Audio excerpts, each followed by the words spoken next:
Before we get the show started, someone's double parked. They got a black Impala. You just got told.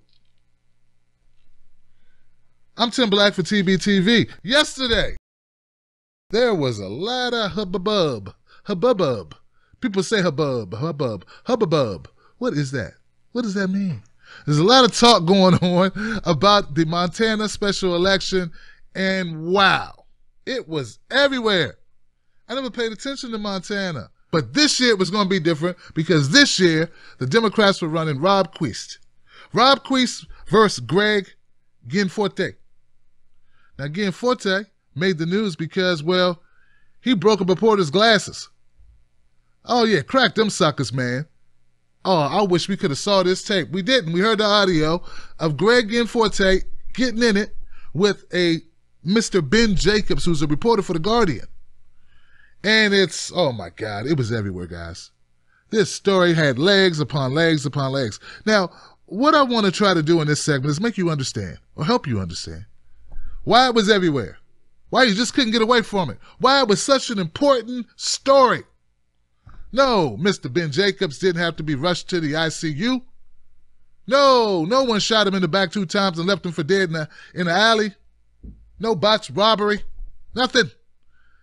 He got his glasses broke. So Tim Black, why is that such a big story? Why did everyone talk about it? Well, they talked about it because there was a very close race in Montana in this special election. And the Democrats used what they have at their disposal to try to win that election, which is what? To politicize a very mild assault that's being contested. Not even a felony, misdemeanor type of thing you get a ticket for, come to court. They wanted this to be a big story because they wanted Gianforte to lose. But what happened? It wasn't enough. It wasn't enough to push Rob Quist over the edge. Nothing happened. It didn't help the Democrats one bit. In fact, Gianforte wins the election with 50.2% of the vote. Quist loses with 44.1%. Now, there was a Libertarian running in the race as well, Mr. Mark Wicks. He picked up 5.1% of the vote. But as it stands, based on the numbers right now, folks, even if Mr. Wicks had dropped out of the race, and every person who voted for Wicks voted for Mr. Quist, he still would have lost. So what do we learn here, guys? What do we learn?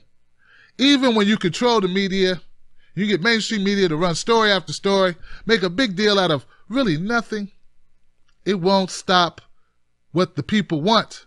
You have to come with bold legislation, bold policies. You have to speak to the people, talk about issues that concern them, and then maybe you have a chance of winning. Maybe. Now, based on some stuff I read in various articles here, Fox News, we got The Atlantic. It's true.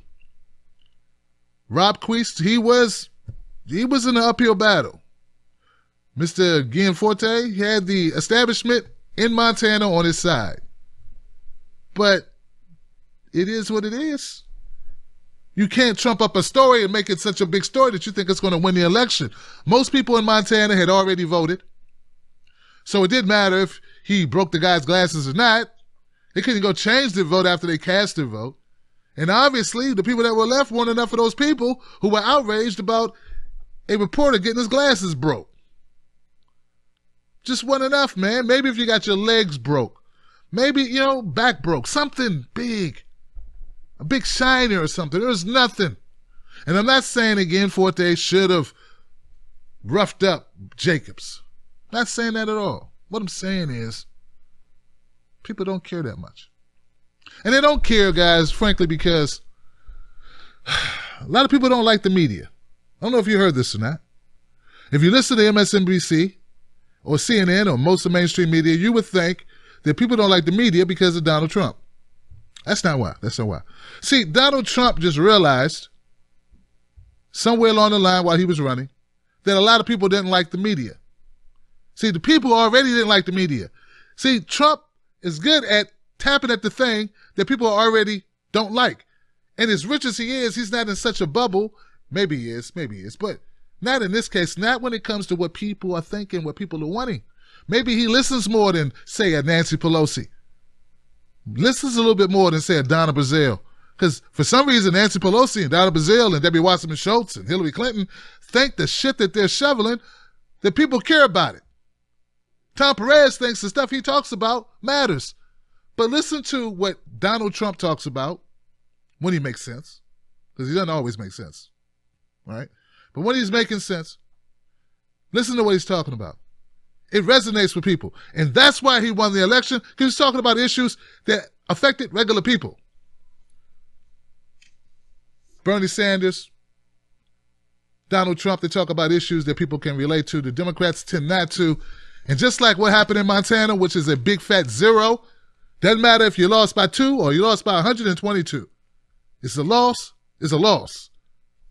The L is what they got. So today you won't hear much about Gianforte roughing up Mr. Jacobs, because now it doesn't matter. The race is over, and somehow Mr. Jacobs will survive.